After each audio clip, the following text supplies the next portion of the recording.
One of the things that I'll be talking about is something that I think about as nurturing your nervous system. And I love that word nurturing because it just evokes this feeling of like attending to a kind of mothering of ourselves, a kind of attunement with ourselves that goes far beyond, learning some new program or using an app or taking in a lot more information. Once you have a more harmonious nervous system, you're then able to feel differently about yourself.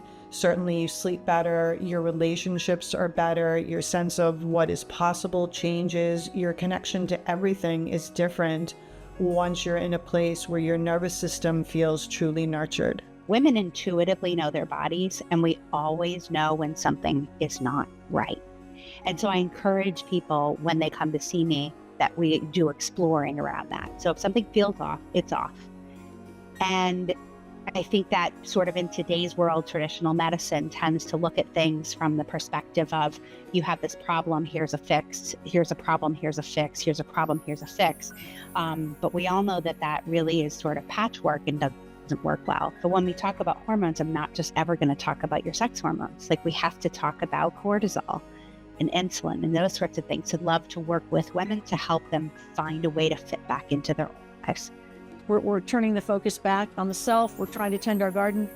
And in some senses, it's just to explore a little bit about why. What's it for? What's the new meaning, purpose, and belonging? What are we going to do with all of this new intuition? What are we going to do with all of this new self-awareness, right? Where are we going to apply it? Really kind of get some clarity and some focus onto what it is that you want to do with this. What do you want your legacy to be? What do you want to have yourself contribute to the greater good, right? A real sense of, who am I now? What's next? What do I want to do with this new life stage or this next 20 or 30 years of my life?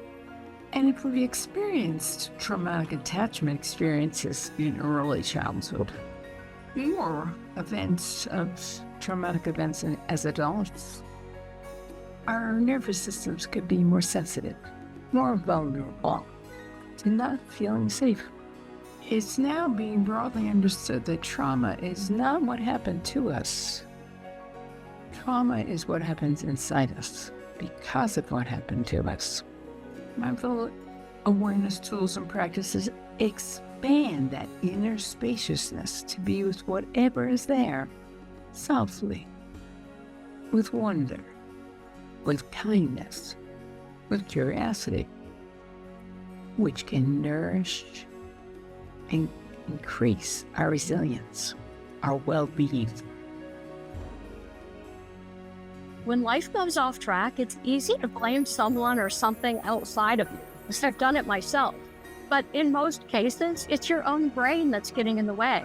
And if you could master your emotions and beliefs on the subconscious level, life automatically begins to fall into place. It's become a specialty of mine to help you eliminate your baggage so that you can see clearly enough to make the best possible choices and take the most aligned decisions that you can without the fog of emotion getting in the way. I think this could be the most critical thing that we do for ourselves at this time in history. Our ability to tap in and to know what is the right decision for us, whether it's about our health, our work, our career, our families, how we're going to interact in the world, our friendships, every area of our life. We need that ability to tap in and trust ourselves and to know without any doubt that we're aligned and making the decision that's right for our soul. The tools that we'll be downloading and the tools that we'll be practicing with, and my particular offering, I think will give you some really incredible insights and have you leaving with that ability to take fear and turn to trust, that ability to access inner knowing, and then ability to be that true self that you are at this time in history. I think we all know why we need this. The world's gone crazy. People are outside of their bodies, right? They're the to-do list, the schedules. There's no space, no time to really come back home to themselves, to their bodies. And so I want this to be 2 mornings where they can slow down, they can really start hearing something beyond the static. But I'm hoping that we can really kind of tune into something really heartfelt and soulful and challenge the way people think about things. And also just to find a little bit, you know, you say come home to yourself and your authentic self. Well, what the hell does that mean? Like, let's dive in. Like, when we're out of balance and our hormones are all out of whack, how in the hell can we feel aligned? When our nervous system is running at full speed, how can we feel authentic and aligned?